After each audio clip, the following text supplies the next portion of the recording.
നഗരസഭയിൽ ചരിത്ര വിജയം നേടിയ ബിജെപിയുടെ അംഗങ്ങൾ സംസ്ഥാന അധ്യക്ഷൻ രാജീവ് ചന്ദ്രശേഖരന്റെ നേതൃത്വത്തിൽ പ്രകടനമായാണ് സത്യപ്രതിജ്ഞാ ഹാളിലേക്ക് എത്തിയത്.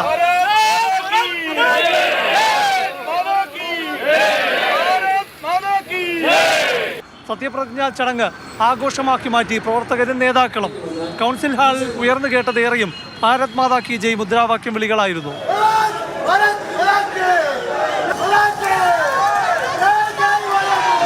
10 സീറ്റ് മാത്രമുണ്ടായിരുന്ന UDF 20 സീറ്റ് നേടിയതിന്റെ ആത്മവിശ്വാസത്തിലാണ് സത്യപ്രതിജ്ഞാ ചടങ്ങിനെത്തിയത്.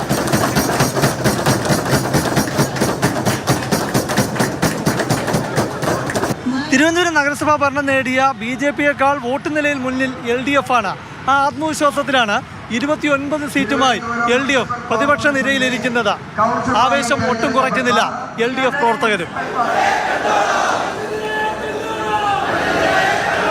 25 കിട്ടിയില്ല, കിട്ടാൻ പോകുന്നു, എപ്പോഴാണ് കിട്ടാൻ പോകുന്നു, അതെല്ലാം നമ്മൾ അങ്ങനെ നോക്കുന്നില്ല. പക്ഷെ പാർട്ടി ഏത് ജില്ലയിൽ എത്രമാത്രമായി കാര്യങ്ങൾ ചെയ്തു അതെല്ലാം ഞങ്ങൾ പരിശോധിക്കും. അത് ഞങ്ങളുടെ രീതിയാണ്, അത് ഞങ്ങൾ ചെയ്യും. ഇനി ഏവരും കാത്തിരിക്കുന്നത് 26-ാം തീയതി നടക്കുന്ന മേയർ തെരഞ്ഞെടുപ്പിലേക്കാണ്. ആരായിരിക്കും തിരുവനന്തപുരം നഗരസഭയിലെ BJPയുടെ മേയർ സ്ഥാനാർത്ഥി? ചർച്ചകൾ തുടങ്ങിക്കഴിഞ്ഞിരിക്കുന്നു. തിരുവനന്തപുരം നഗരസഭയിലെ 2 സ്വതന്ത്രന്മാർ ആരെ പിന്തുണയ്ക്കും? എല്ലാം കൗതുകവും ആകാംക്ഷയുമാണ്. നിയമാനുസരണം നടപ്പാക്കിയ ഇന്ത്യൻ ഭരണഘടനയോട് 4 നൂറ്റാണ്ട് നീണ്ട കാത്തിരിപ്പിനൊടുവിൽ യാഥാർത്ഥ്യമായ കൊച്ചി കോർപ്പറേഷന്റെ പുതിയ കെട്ടിടത്തിലാണ് തെരഞ്ഞെടുക്കപ്പെട്ട ജനപ്രതിനിധികൾ സത്യവാചകം ചൊല്ലി അധികാരമേറ്റത്.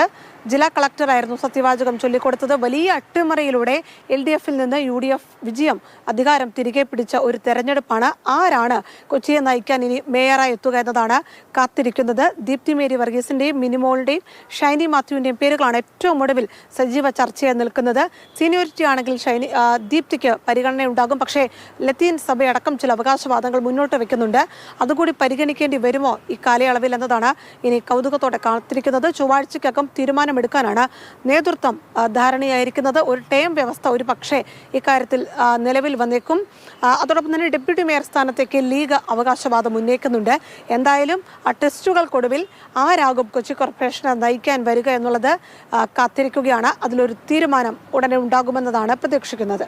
ഫാത്തിമ തഹ്ലിയ എന്ന ഞാൻ നിയമാനുസരണം ഉറപ്പാക്കിയ ഇന്ത്യൻ ഭരണഘടനയോട് ചരിത്രത്തിൽ ആദ്യമായാണ് കോഴിക്കോട് ജില്ലാ പഞ്ചായത്തിൽ UDF ഭരണം പിടിക്കുന്നത്. 28 പേരും സത്യപ്രതിജ്ഞ ചെയ്തു.